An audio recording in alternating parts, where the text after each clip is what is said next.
तो आज हम समझेंगे सी प्रोग्रामिंग में 2 नंबर का सम प्रिंट करना। तो सबसे पहले हम लिखते हैं हैश इंक्लूड stdio.h। अब एंटर कर देंगे। तो हम बता चुके हैं कि ये हैश इंक्लूड stdio.h क्या है। अब हम लिखते हैं इंट मेन, ये मेन फंक्शन है। ये ब्रैकेट क्या है ये भी हम बता चुके हैं।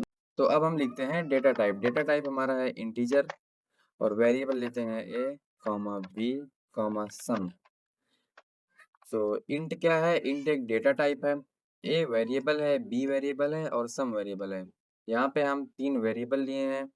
अब एक ए के अंदर हम डाल देंगे 5, यानी A is equal to 5, A की वैल्यू 5 है। B is equal to 10, B की वैल्यू को 10 दे देते हैं। Sum is equal to A plus B. तो अभी ये सम क्या है? सम भी एक वेरिएबल है, यानी ए क्या है? ए वेरिएबल है, यानी ए एक डब्बा है, उस डब्बे के अंदर हम 5 डाल दिए, यानी कि ए की वैल्यू 5 हो गई। और बी भी वेरिएबल है, बी भी यानी एक डब्बा है, उस डब्बे के अंदर हम 10 डाल दिए, तो बी की वैल्यू 10 हो गई। ए प्लस बी यानी जो ए बी का सम रहेगा वो हम सम वाले डब्बे के अंदर डाल देंगे।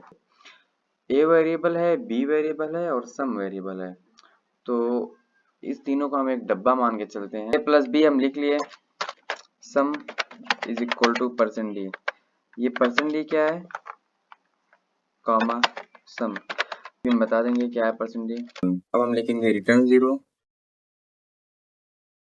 तो हम ये बता चुके हैं कि हैश इंक्लूड stdio.h क्या है, इंट मेन क्या है, मेन हमारा फंक्शन है, इंट एक डेटा टाइप है, ए वेरिएबल है, बी वेरिएबल है और सम वेरिएबल है। हम यहाँ पे 3 वेरिएबल लिए हैं, ए बी और सम। ए के अंदर हम 5 स्टोर कर दिए, बी के अंदर 10 स्टोर कर दिए और sum is equal to A plus B, यानी सम के अंदर हम ए प्लस बी का जो जोड़ होगा, यानी 5 और 10 इज इक्वल टू 15, तो सम के अंदर 15 हो जाएगा। तो अब हम इसको रन करते हैं, देखते हैं क्या आता है। तो यहाँ पे आ गया सम इज इक्वल टू 15। तो ये जो सम है ये यहाँ से आया है, ये जो हम डबल इन्वर्टेड कामा के अंदर लिखे हैं। हम बताए थे कि जो भी हम कुछ डबल इन्वर्टेड कामा के अंदर लिखेंगे वो एज इट इज प्रिंट हो जाएगा।